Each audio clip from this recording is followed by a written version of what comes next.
convicciones. Me encanta esa palabra convicción cuando entendí un poquito más su etimología. Es convencer de algo que ha vencido en nosotros y particularmente de la palabra de Dios que como una espada ha vencido en nuestro corazón. Y necesitamos mucho que nuestra vida esté arraigada en convicciones muy firmes, muy seguras, muy estables.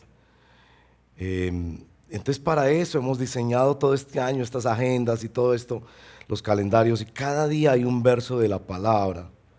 Entonces los de comunicaciones muy generosamente trabajan muy duro para que tengamos todo esto y cada día el devocional en casa, ¿no? Entonces yo quiero leer los versos de toda la semana porque me parece que nos han preparado para el día de hoy. Y si seguimos los devocionales diarios y cada día meditamos y memorizamos versos cada día es un versito pequeño. El lunes fue Malaquías 3, 6 y 7.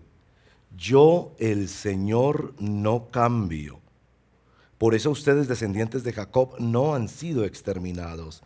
Desde la época de sus antepasados se han apartado de mis preceptos y no los han guardado. Vuélvanse a mí y yo me volveré a ustedes, dice el Señor Todopoderoso. Pero ustedes replican, ¿en qué sentido tenemos que volvernos? Y bueno, se fue el lunes, ¿no? Mire el martes, Génesis 17:1. Cuando Abraham tenía 99 años, por favor, 99 años, el Señor se le apareció y le dijo, yo soy el Dios Todopoderoso, vive en mi presencia y sé intachable. El miércoles, peleé con el miércoles, segunda de Crónicas 16:9, porque mi primera reacción fue, ay, no debieron haber publicado la segunda parte. Miren pues, la pecaminosidad de nosotros que nos gusta seleccionar versitos bonitos, ¿no? El Señor recorre con su mirada toda la tierra y está listo para ayudar a quienes le son fieles. Hasta ahí, lindo. Pero de ahora en adelante tendrás guerras, pues actuaste como un necio. Y bueno, la hermana que nos dirigió en el devocional nos explicaba que esto es una palabra específica para un rey de Israel, pero que él mira en toda la tierra y busca a quien ayudar, pero también está evaluando a quien actúa neciamente. Bueno, el jueves fue Éxodo 3, 14 y 15. Yo soy el que soy, respondió Dios a Moisés.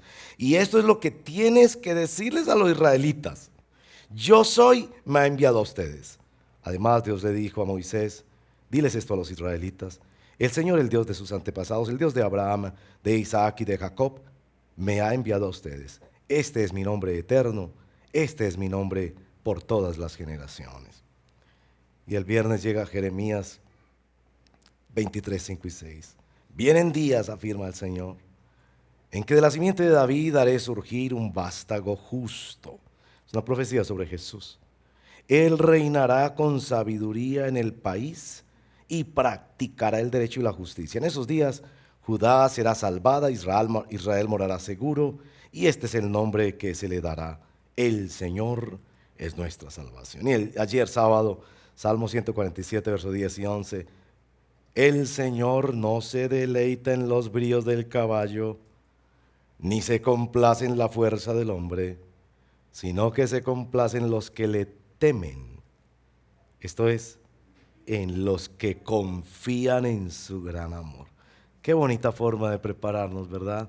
Y miren que estos versos, los hermanos lo ponen en una, así, no, esto es original, trabajo del equipo de medios de la iglesia. Y quisiéramos que usted se vincule a ponerlos en sus redes sociales y a difundirlos. ¿Qué mejor? En nuestras redes sociales, mejor que un chiste y que cualquier cosa es difundir la santa y poderosa palabra del Señor.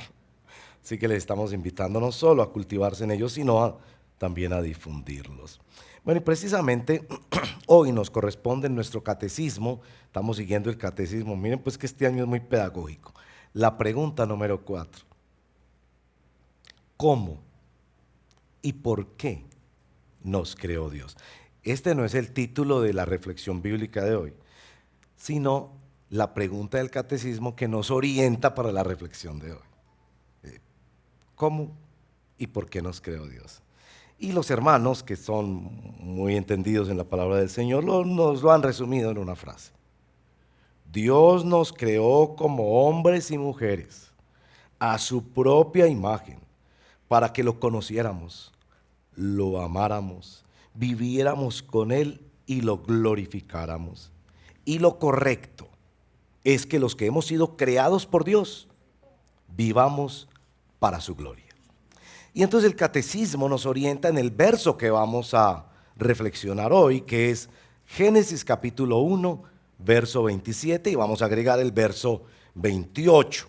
Desde ahí partimos para nuestra reflexión de hoy, que la llamamos, y así circuló pues en las redes ayer, ¿el trabajo lo hizo Dios como castigo? Génesis 1, 27 y 28. Y Dios creó al ser humano a su imagen. Lo creó a imagen de Dios. Hombre y mujer los creó y los bendijo con estas palabras: sean fructíferos y multiplíquense, llenen la tierra y sométanla, dominen a los peces del mar y a las aves del cielo y a todos los reptiles que se arrastran por el suelo. Esta es la palabra del Señor. Oremos.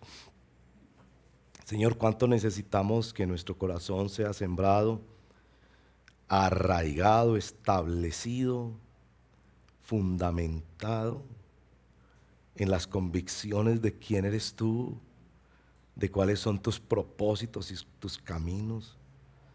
Convicciones que nos lleven a conocerte a ti más que cualquier otra cosa o persona en este mundo, y amarte y vivir para ti, porque es la dicha más grande. Señor, sácanos del ensimismamiento del pecado, del ensimismamiento de nuestros problemas, del ensimismamiento de las distancias y de las distracciones. Te lo pedimos en el nombre de Jesús nuestro Señor. Amén.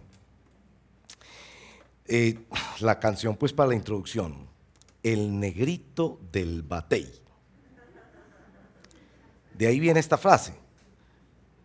Esto lo grabó la Sonora Matancera, que pues esa música tan bella del Caribe, cubana, 1957, y es cantada pues en su versión más clásica por Alberto Beltrán, ya fallecido, que llegó a ser llamado el negrito del batey, precisamente porque la canción dice: a mí me llaman el negrito del batey. ¿Por qué? Porque el trabajo para mí es un enemigo. El trabajar yo se lo dejo solo al buey, porque el trabajo lo hizo Dios como castigo. ¿Es el trabajo un castigo? ¿Es el trabajo del buey, del animal, similar al trabajo del hombre? Si yo te pregunto cuál es tu trabajo, ¿tú qué dirías? ¿Qué expresiones usas tú para hablar de tu trabajo? Y bueno, la cultura popular produce estas canciones que se bailan, se cantan, y eso va siendo como una falsa Biblia que va llenando nuestras mentes y nuestras prácticas de cosas falsas. Seguramente tú vas a decir: no, para mí el trabajo es una bendición. A ver, espérate. Y seguramente tú dices: el trabajo es una bendición. Y vas a poner otra frase: porque de allí viene el sustento de mi familia. Entonces, ¿qué es una bendición? ¿El trabajo o el sustento o el salario que tú devengas por tu trabajo? Y como el trabajo es lo que tenemos que aguantar para poder tener la bendición del sustento de nuestra familia. Y si usted empieza a sondear, usted se da cuenta que hay mucha visión mundana, pecaminosa, digámoslo así, de lo que es el trabajo en tu mente. Mira, la mayoría de personas trabajan para no tener que trabajar. Es decir, trabajan muy duro toda la semana o toda una época de su vida, y su aspiración es no un día poderse retirar. esa idea de la pensión, ¿cierto? Que es como que lo ideal es no trabajar. De hecho, miren, nosotros imaginamos la eternidad como un lugar donde no vamos a trabajar. Nos imaginamos que lo único que haremos allá es colgados de alguna nubecita tocar el arpa. Y entonces, como dice un predicador que yo sigo, los hombres seguramente deben encontrar eso muy aburridor. ¿Sí? ¿Para qué ir al cielo? Si en el cielo lo único que vamos a estar es estar colgado todo el día, usted colgado en una nube tocando un arpa y viendo pasar a los angelitos. Miren que aún en los funerales, miren cómo nos traicionan nuestras verdaderas convicciones. Porque si socavamos en lo profundo de nuestro corazón encontramos mucha falsedad. En los funerales decimos, en paz descanse. Sí, qué lindo, ¿no? Apocalipsis 22 dice que en el cielo vamos a trabajar y reinaremos con Él. El trabajito que vamos a tener, reinaremos con Él. Y claro, nosotros fantaseamos, ¿no? Nuestra mente con las cifras de los salarios de estos personajes famosos, envidiándolos, porque, uy, no, con un añito así, como el de ese futbolista, ya uno no tendrá que darle golpes a la tierra. Interesante, son los jubilados los que mejor entienden y pueden ayudarnos a entender cuánta falsedad hay en el concepto del trabajo, porque son ellos los que cuando se jubilan se dan cuenta de que su trabajo no tenía que ver mayoritariamente con un salario, un horario, un puesto de notoriedad o una responsabilidad, sino que tenía que ver con su vida. Y que muchos de los jubilados se deprimen precisamente porque sienten que les quitaron la vida. Y que no era un asunto de ganarse el sustento, eran cosas secundarias, que realmente ellos existían para poder trabajar.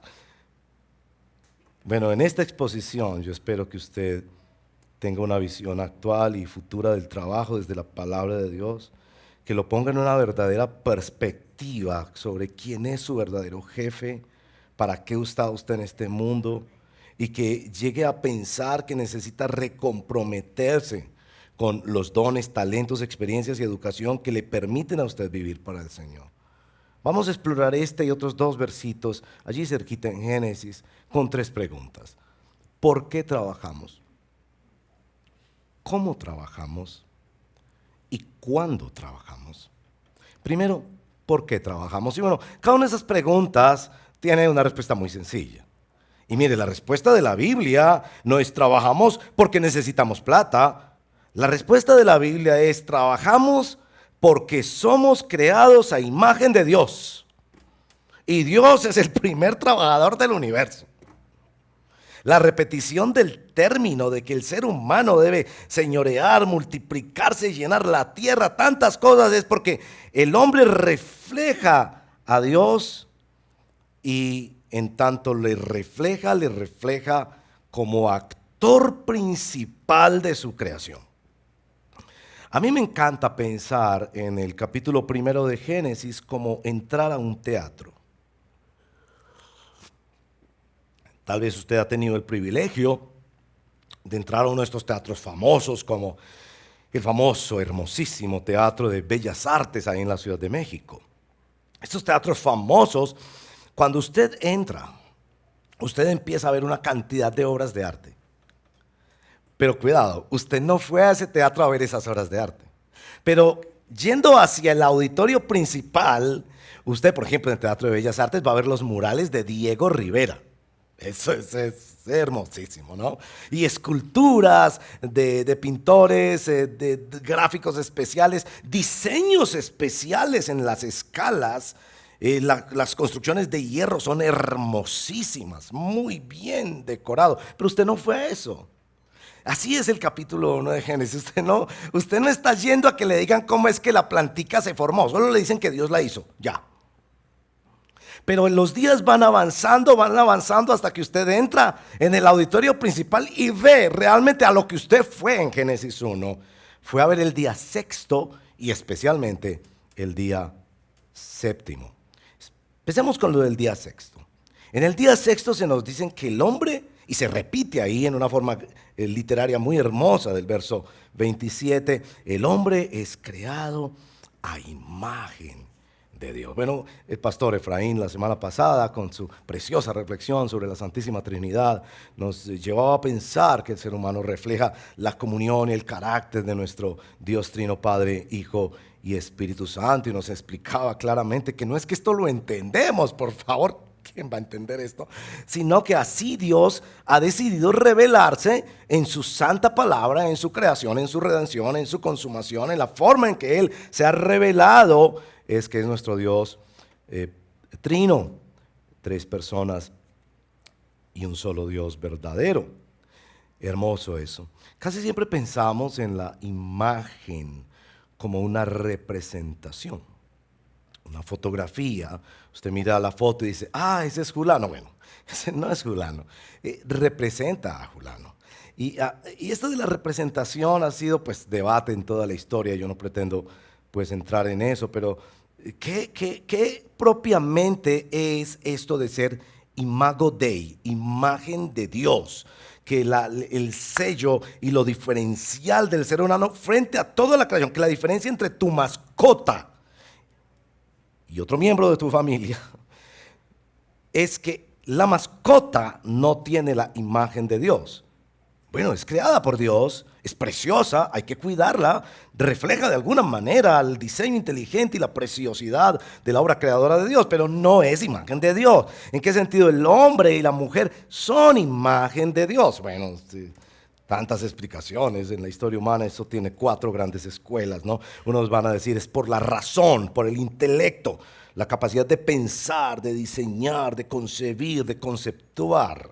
Otra línea ha pensado en el tema de la voluntad, la determinación, ponerse proyectos, metas, hacer cosas. Otros han pensado en el tema de la conciencia moral, que el ser humano tiene culpa, evalúa su conducta, juzga a los demás. Y otros han pensado en el tema de las relaciones, la capacidad del ser humano de relacionarse. Bueno, yo no voy a definir eso ni tomar partido por una escuela, pero lo que es claro aquí es que la imagen de Dios debe entenderse también no solo como representación y reflejo, sino como representante. El hombre es imagen de Dios, en tanto el hombre es el único en toda la creación de Dios que se le ordena representar a Dios ante la creación. Déjenme contarles una anécdota que me encanta y seguramente me han escuchado, creo yo, en otra ocasión. Esa historia del estudiante de piano que ha presentado su concierto, ¿no? Y bueno, los músicos que son tan virtuosos y tienen que trabajar tan duro para dominar sus instrumentos, siempre al final para su graduación tienen concierto especial. El muchacho está haciendo su concierto, ¿no? Maravilloso. La gente está supremamente impresionada con el talento de este joven. Entonces termina su concierto y la ovación, ¿no? Todo el mundo se pone de pie y aplaude. Y bueno, él sale, como es de ver en el protocolo de los conciertos, y la gente sigue aplaudiendo, y los protocolos de los conciertos es para que el músico vuelva a salir para recibir pues el agradecimiento del público. La gente aplaudiendo. Y el joven no quiere salir. Entonces los encargados van y le dicen, pero salga. La gente sigue cada vez aplaudiendo más fuerte y gritando. Fue espectacular en la opinión de toda la gente esta cosa. El joven no quiere salir. Al final el encargado dice, pero usted es el único que no quiere salir.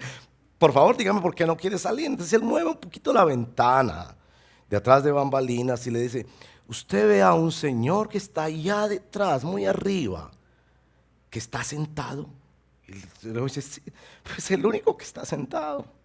Entonces, pero toda la gente te está, ¿será que ese señor es sordo? No sé, pero todo el mundo te aclama. Y el muchacho le dijo, no va a salir. Porque ese es mi maestro. Porque ese es mi maestro. Para este muchacho solo interesaba que se pusiera de pie su maestro. La imagen de Dios implica que nosotros somos fundamentalmente responsables ante Dios, que solo buscaremos y debemos buscar el aplauso de Dios, que solo podemos ser felices cuando lo reflejemos a Él. Y aunque muchas personas nos dicen que estamos reflejando cosas divinas, hasta que no lo reflejamos a Él, y Él nos dice, así es, bien buen siervo fiel, este es mi hijo amado, en quien tengo complacencia. Hasta que Él no dice eso, el aplauso de los demás no tendría ningún significado. Es decir, somos representantes de Dios y creo que nuestro texto nos está diciendo, y lo verán más claro enseguida, es que nosotros representamos a Dios es en el ejercicio de nuestro trabajo.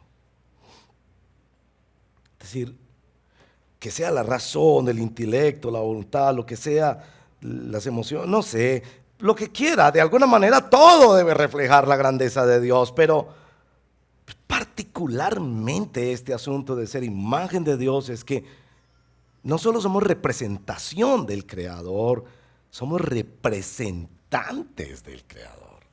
Entonces, ¿por qué trabajamos? Pues porque somos representantes de un Dios que trabaja.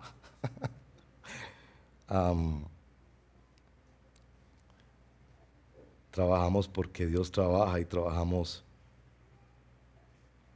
como Dios trabaja. Y esa es la segunda pregunta, ¿no? ¿Cómo es que trabajamos? Porque todas estas ideas erróneas sobre el trabajo son el producto también de muchos errores, abusos, maltratos, etcétera, que hay en el tema del trabajo. Y por eso los quiero llevar a capítulo 2, verso 1 al 4, el séptimo día y el tema del descanso. Capítulo 2, verso 1 al 4, así quedaron terminados los cielos y la tierra y todo lo que hay en ellos. Al llegar el séptimo día, Dios descansó. ¿Porque estaba cansado? No, el texto no dice que descansó porque estaba cansado. Descansó porque había terminado. ¿Quién dice que porque usted terminó una cosa usted está cansado? Dios no descansó porque estuviera cansado, porque había terminado la obra que había emprendido. Y Dios específicamente quiso bendecir ese día séptimo y lo santificó, porque en ese día descansó de toda su obra creadora. Esta es la historia de la creación de los cielos y de la tierra, la relación entre el descanso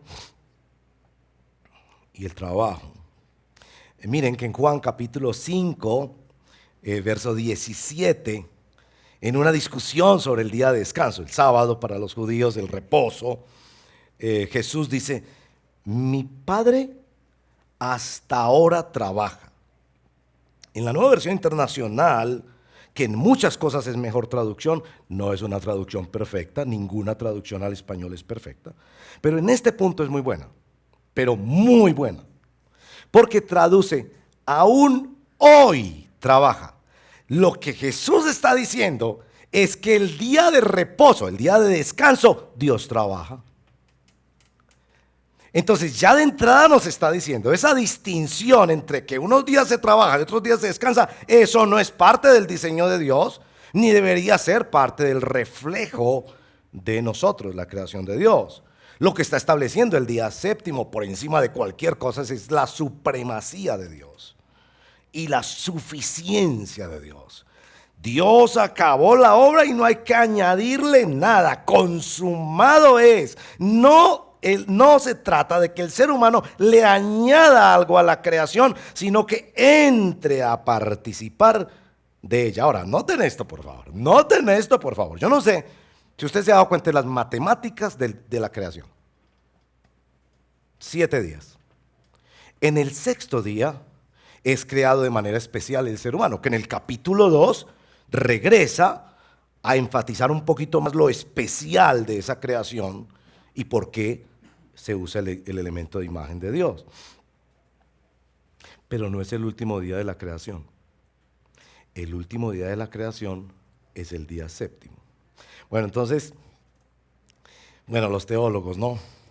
Dios bendiga a los teólogos. A lo largo de la historia nos han dicho esta frase, que el hombre es corona de la creación. Yo no sé si te has escuchado esa frase, pues los que ya están estudiando en Encarga y los que van a estudiar en Encarga van a tener más contacto con esas frases de los teólogos. El ser humano es corona de la creación. Mire, yo no quiero discutir mucho eso. No me parece muy afortunada esa frase, la verdad. Pero yo sé que ellos están citando al Salmo número 8. En el Salmo número 8 el salmista pregunta, ¿qué es el hombre? Sabiendo de la pecaminosidad del hombre. Sí, imagen de Dios extraordinaria, pero qué capacidad destructiva que hay en el corazón del hombre. Entonces se pregunta, ¿qué es el hombre? Y le dice, ¿qué es el hombre, Señor? Para que tengas de él memoria, para que te acuerdes de él y lo visites. Lo has hecho poco menor que los ángeles, que la mejor traducción dice dioses. Y has puesto todo debajo de sus pies. Lo has hecho Señor de la creación. Entonces, leyendo ese salmo, se dice que ¿cierto? Lo ha coronado en la creación, como que es corona de la creación. Pero saben que aunque sí, seres humanos, somos imagen de Dios, somos una pieza única en toda la creación, superior a cualquier otro elemento de la creación, y eso es fundacional al cristianismo. Y por favor, pues yo no quiero ofender tu mascota, pero tus hijos son más importantes que tu mascota. Aún el vecino, el amigo y los hermanitos de la casa son imagen de Dios. El gato no. Aunque yo sé que es lindo y los queremos y todo, pero una mascota no es imagen de Dios. Pues espero no ofender tu mascota con eso, ni a ti pues que tanto la quieres, ¿verdad? Pero el día séptimo, en la forma en que se relata esta entrada al teatro de la creación, el día séptimo es más importante. Ahora, la matemática de la creación te diría esto. ¿Cuál fue el primer día que vivió el ser humano? No fue el primero porque todavía no lo habían creado. El primer día del ser humano fue el séptimo. No sé si había notado eso en la matemática de la creación. Ahora, el hombre está comisionado para trabajar como representante de Dios. Mi padre hasta ahora trabaja, usted va a trabajar. Va a representar al Dios que trabaja. Pero ahora le va a decir, usted también va a representar al Dios que descansa. Entonces, el primer día de trabajo es el de descanso. Pues ¿no le parece eso extraordinario? A usted lo contratan, firma todo su contrato y el jefe viene y le dice, hombre, tu primera actividad en esta compañía. Lindo, ¿no? Ahora, yo sé que si usted es empleador o que si usted tiene una empresa, a usted no le va a gustar mucho esto que estoy diciendo. No, ¿cierto? No, ¿cómo así? Primera actividad es, váyase de vacaciones, descanse, tome fuerzas. Aquí tiene su bonificación. Lindo, ¿no? Ahorita pues hablaremos un poquito de por qué no es así hoy en día. Pero en el origen y en la descripción de Dios, la primera actividad del ser humano es descanso. No sé si han notado eso, también está presente, por ejemplo, en muchos salmos. El Salmo 23 es elocuente en ese tema. Primer movimiento, descanso. Ahora, ¿qué es lo que Dios quiere decirnos con respecto al trabajo? ¿Qué es lo que Dios quiere decirnos con respecto al trabajo cuando deja que el ser humano viva como su primer día? El descanso. Yo creo que hay dos grandes cosas que Dios quiere decirnos. Primero, que en el descanso y en su relación con el trabajo, entendemos profundamente nuestra necesidad del Evangelio. Hoy en día, como conocemos el trabajo, es un escenario donde pueden abusar de nosotros o nosotros podemos abusar de otros. Esta es la razón por la que Dios los echa del paraíso y los tiene que poner normas en el libro de Levítico sobre el trabajo, porque el pecado hace que nosotros abusemos de nosotros mismos, de otras personas en el trabajo. El trabajo recibe, en las palabras del Señor, consecuencias específicas a causa del pecado. Es uno de los primeros escenarios donde se ve el pecado humano, el dolor, la dificultad de la tierra no te dará su fruto, habrá espinas y cardos. Es decir, porque cuando vemos esta cosa tan maravillosa que nos sorprende, que la primera actividad humana es descansar. No, el mundo no es así. Y entonces eso nos devuelve a preguntar, ¿por qué no es así? Es a causa de nuestra necesidad del Evangelio, de nuestra realidad de pecado. Pero la segunda razón por la que Dios establece el descanso como primer movimiento en el trabajo es para recordarnos lo esencial del Evangelio. Dios establece el descanso antes del trabajo porque en el Evangelio es el trabajo del Señor el que viene primero. Esto usted lo va a ver a lo largo de la Biblia. Déjeme mostrarle solo un ejemplo rápido. El pueblo de Israel es liberado de la esclavitud de Egipto. Y específicamente se le dice a Moisés: lleva a mi pueblo al desierto para que me celebre fiesta. Ellos son introducidos a la tierra del descanso, que el libro de Hebreos a propósito los llama el reposo de Dios. Y el gran clamor de esos primeros capítulos de Hebreos es: no entraron en mi reposo. Es decir, el evangelio consiste en que primero actúa Dios para que descanses y después tú puedes servir al Señor con alegría. Hay un texto en Apocalipsis que me encanta citar en los funerales. A propósito, hace poco hicimos un funeral aquí en la iglesia, muy bello la verdad, y muy agradecido con todos los hermanos que trabajaron para que virtualmente muchas familias, fue todo un evento evangelístico precioso. Los hermanos de medios, todos hermanos pusieron esto hermoso, pudimos predicar, cantar, el equipo de alabanza hermoso. Y en esas ocasiones la gente es tan atenta a escuchar. A mí me encanta predicar en los funerales por eso. Porque el ateo, por todas sus ideas de ateo, él tiene todo muy claro, pero ve esa cajita ahí y dice: es que es muy fácil ser ateo en teoría. Es muy fácil ser ateo en teoría. Para callarle la boca y pelear en la universidad, pues, elegante, usted queda como todo un caballero. Pero cuando usted está frente a un féretro, usted se hace muchas preguntas. Usted mismo dice: esto no puede terminar aquí. Esto que hizo Dios tan extraordinario, esto no puede terminar aquí. Alguna cosa tiene que haber al otro lado. Yo no sé muy bien qué es, por favor, no crea que yo tengo toda la respuesta, pero ¿quién me lo dice? Entonces ahí surge la persona de nuestro Señor Jesucristo, muerto y resucitado. Surge la riqueza de la palabra de Dios viva y verdadera. Surge el pueblo de Dios que testifica con cariño y con humildad. Y bueno, me encanta citar esto de Apocalipsis 14:13. Entonces oí una voz del cielo que decía: escribe, dichosos los que de ahora en adelante mueren en el Señor. Oiga, pues dichosos. ¿Por qué? Sí, dice el Espíritu, ellos descansarán de sus fatigosas tareas. Y aquí yo también tengo que agradecerle a la Nueva Versión Internacional. No es perfecta. La Nueva Versión Internacional no es perfecta. Ninguna es perfecta. Ni la Reina Valera tan hermosa era perfecta. Ninguna traducción al español es perfecta. Pero en este punto nos arregla un problema. Porque la primera descripción de trabajo en este texto es sobre lo difícil, lo fatigoso, lo complicado del trabajo. La palabra en griega es esa. Y entonces la Nueva Versión Internacional nos ayuda diciendo fatigosas tareas. Sí, trabajo, pero esa parte del trabajo que... Pero enseguida dice el texto: pues sus obras los acompañan. O sea, van a seguir en obras.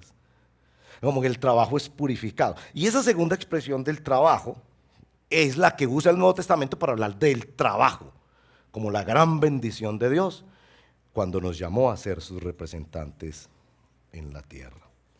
¿Cómo trabajamos? Nosotros trabajamos a partir del descanso, a partir del reposo que hemos encontrado en Cristo Jesús, a partir del trabajo de Dios que quedó completo y no había que añadirle nada. La tercera pregunta es: ¿cuándo trabajamos?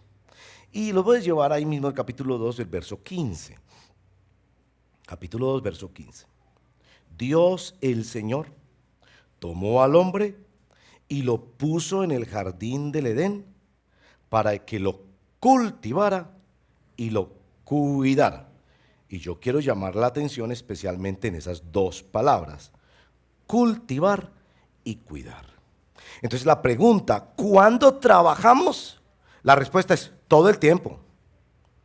Nosotros trabajamos para Dios todo el tiempo. Cuando cultivamos, asimismo como cuando cuidamos. Esa división de un tiempo se trabaja y otro tiempo no se trabaja es una división pecaminosa que hace parte de esta creación caída. No es el plan de Dios que tú pienses que no tienes trabajo. Y ahí, hermanos y hermanas, a mí me encanta hacer esta distinción, quienes me han escuchado hablando de este tema en particular en otras ocasiones, me encanta hacer esa distinción entre empleo y trabajo. Es que usted puede decir que no tiene empleo, está bien, o sea, no hay un contrato de prestación de servicios, de indefinido, con una empresa, qué sé yo, no hay un contrato. Pero no quiere decir que usted no tiene trabajo.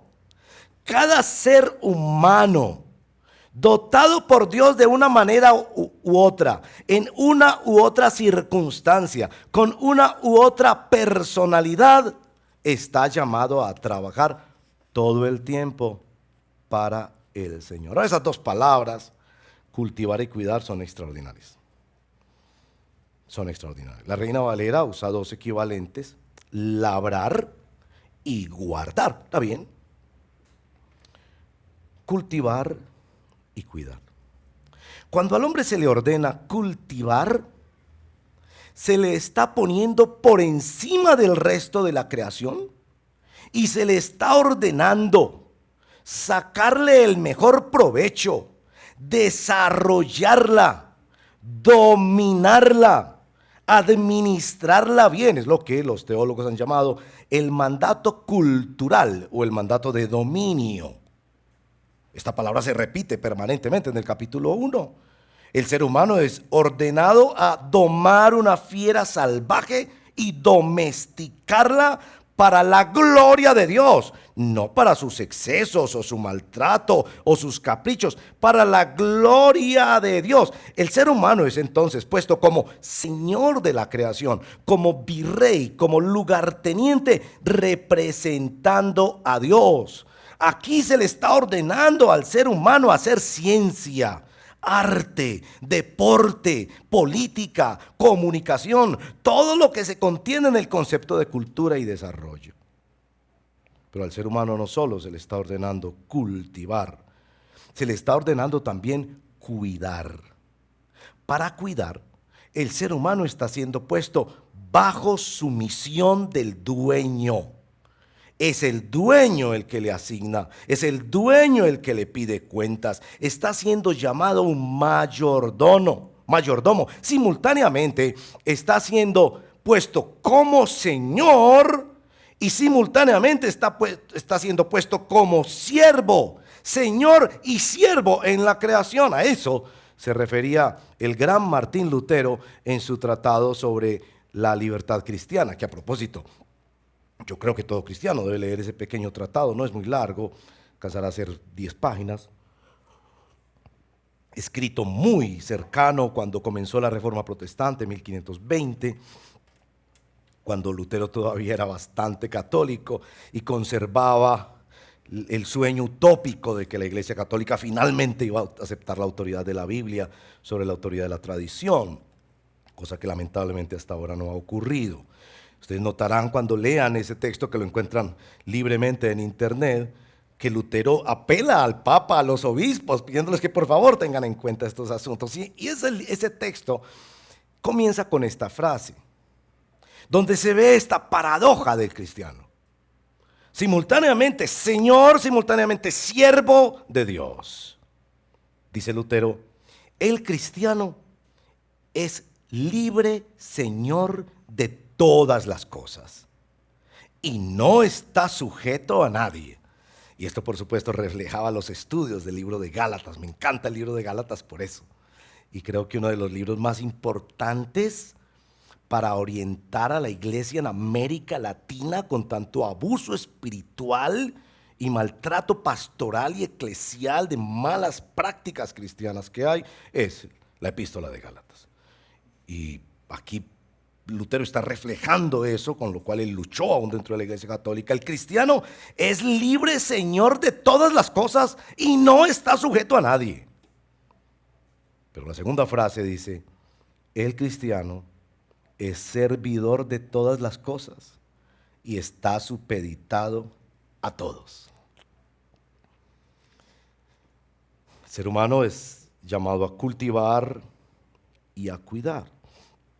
A veces el mejor ejemplo que yo he podido pensar para esta exposición es la del taxista. Y varios hermanos de la congregación tienen ese noble trabajo de transportarnos y hacer que la ciudad funcione y las comunicaciones, todo esto. El taxista, cuando lava y repara su vehículo, tanto como cuando lo conduce con sus pasajeros, está trabajando. Está trabajando cuando cultiva, está trabajando cuando cuida. Pensemos también, por ejemplo, en el cuidado de nuestros cuerpos. A propósito, nuestros cuerpos, principal herramienta de trabajo. Y pensemos que así la señora, cuando usa sus manos preciosas haciendo ese sancocho en casa, está cultivando la creación, porque está sacando el mejor producto de unos elementos y produciendo estas cosas tan deliciosas. Esa hermana está trabajando, tanto como cuando va al gimnasio o va a hacer una caminata o se alimenta bien o duerme bien, está cuidando. En ambos casos está representando a Dios y está cumpliendo la función del trabajo. Es que son estas ideas populares que nos llenan de la falsa Biblia, de la cultura popular, que nos hace pensar que unos días trabajamos y otros días no trabajamos, que unos días es para dar mi tiempo a otra persona y este otro tiempo es para mí. Y la Biblia está diciendo, ambos son trabajo para Dios. Concluyamos y hagamos algunas aplicaciones.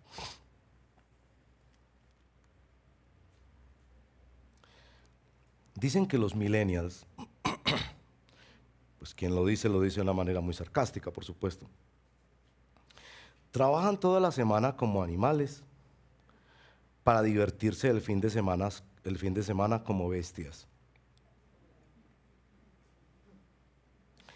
Lo que nos está informando aquí la palabra de Dios es que en ningún momento un ser humano es más vital, es más feliz, es más completo y glorioso que cuando refleja y representa a su Creador. Que Dios nos hizo de manera especial para que reflejáramos y representáramos la grandeza de quién es Él. Que cuando la persona nos vea pueda pensar en el Creador y pueda decir, ese Creador es extraordinario. Bueno, eso no es así a causa del pecado y de nuestra necesidad profunda del Evangelio. Pero esto es así cuando venimos a Cristo.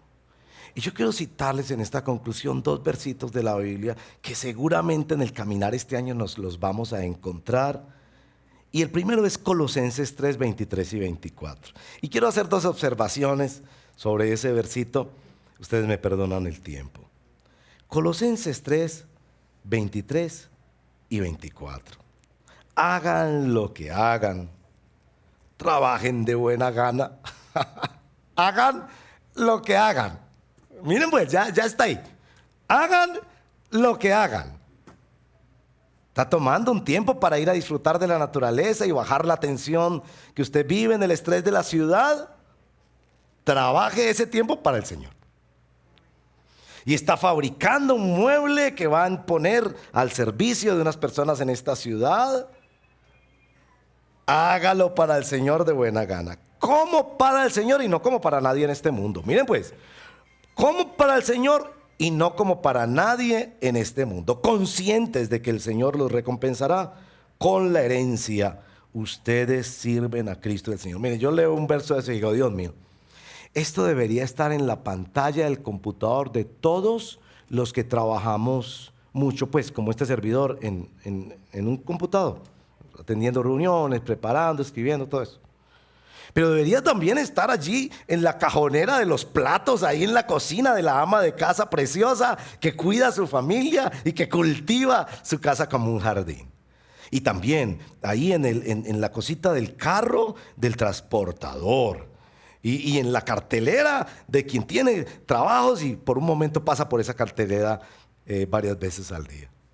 Ahora, las dos observaciones. Primera, noten que en el texto la sabiduría divina tiene que poner una frase que uno diría, hombre, no sería necesaria.